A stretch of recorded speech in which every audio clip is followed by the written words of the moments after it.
Well, welcome to the 8th set of lectures, this time on feminist ethics. And I'm going to start by discussing liberal feminism and the notion of structural equality of opportunity. Here's a conceptual map of where we are and where we're going. We've, of course, divided our ethical theories into identity-based theories, principle-based theories, and consequence-based theories. The principle-based theories are concerned with rights-based, justice-based, and duty-based theories. And under justice, we have already looked at equality of opportunity.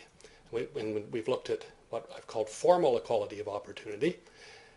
And I've even mentioned something called fair equality of opportunity. In this talk today, this first segment, I'm going to discuss structural equality of opportunity. The next segment will talk about oppression and just briefly about the notion of domestic justice. And the third section, I'm going to talk about what's probably the most purely feminist ethics, because these are sort of just feminist concerns within the conventional way of thinking about ethics. Over here, under the identity-based ethics, is this notion perhaps of human beings as being slightly different than we normally think of them to be, as people embedded in a context of relationships. And this produces what's called the feminist ethics of care ethic. And that's what the third segment will be about. The fourth segment, I will briefly discuss some of the problems with the care ethic. All right, here's a little test for you. What do you notice about this organization chart? Pause the video for a moment, have a look at it, and I'll be back and tell you what odd feature I designed into it.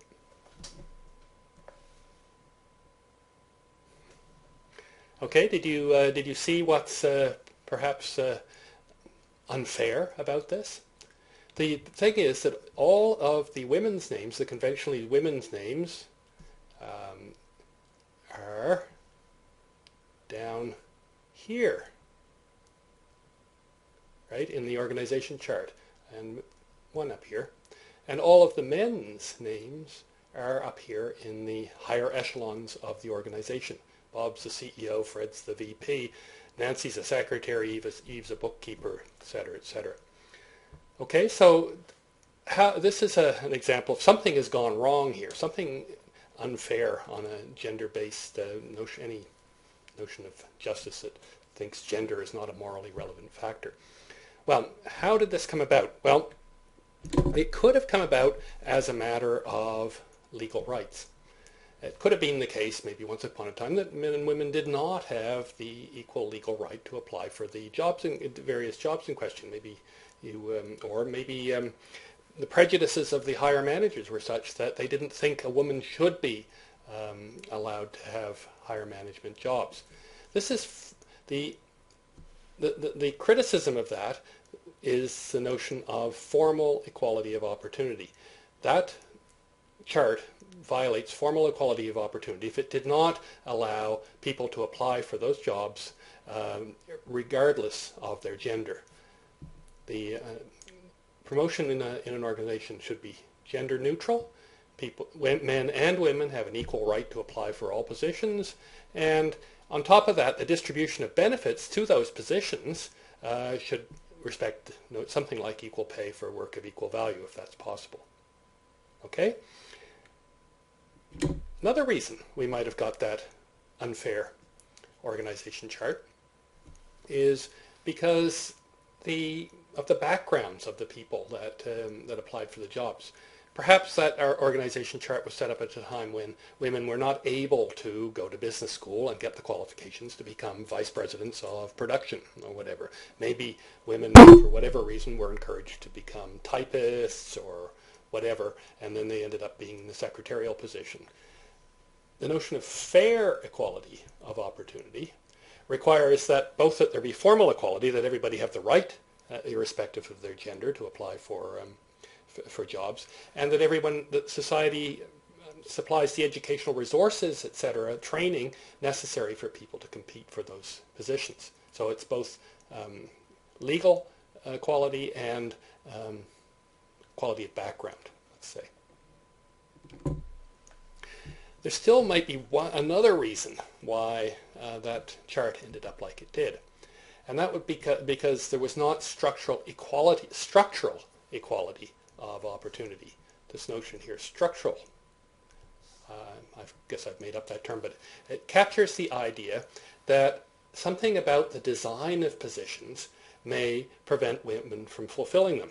Not that there's any legal problem, and not that the women aren't trained for the positions, but there's something about the positions that makes it difficult for women to take them up.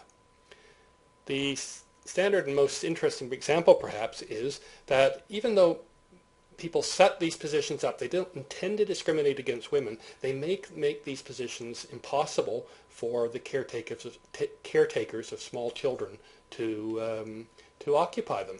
Maybe being vice president of production just requires too much time. That maybe it requires a 100-hour work week, and somebody who is responsible for the care of small children just cannot take a job like that. The design of the job makes it impossible for many women to take it, hence find more men in such positions. Other examples, sometimes if you wanted a job as a firefighter, you had to have a certain size because you had to carry the certain sorts of equipment. Or if you want to be a farmer, most feed bags are 40 kilograms, and those are difficult for a strong man to work with, let alone a smaller woman.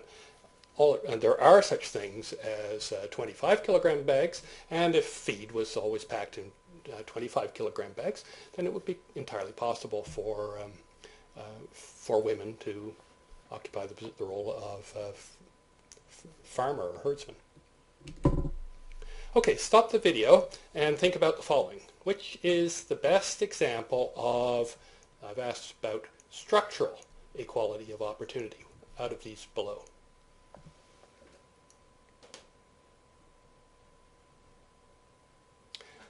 Okay, let's go through them. Let's start at the bottom here. First one, the bottom. A manager arranges for on-the-job training and financial analysis for all those who have missed such training in college. Here, the manager is trying to make up for differing backgrounds of various people who work for the manager, and that would be perhaps trying to make the opportunity to apply for promotion to be fair. Okay, this is it's not formal because it's not talking about whether the person, whether it's gender blind or not, but whether by offering in-house training, they make make promotion more fair than if it required a background. Okay, so this is fair equality of opportunity. A manager asks his secretary to remove the first names of the job candidates from their resumes. Got a male manager here, I notice. Why is the manager getting the first names of the job candidates off the resumes? So that the manager cannot tell what is the sex or gender of the applicant. The manager is trying to do the job competition in a way that is gender blind, gender neutral. So this is an example of fair equality of opportunity. This B, a manager believes that he must reorganize work schedules so that his women subordinates are not disadvantaged when they apply for promotion.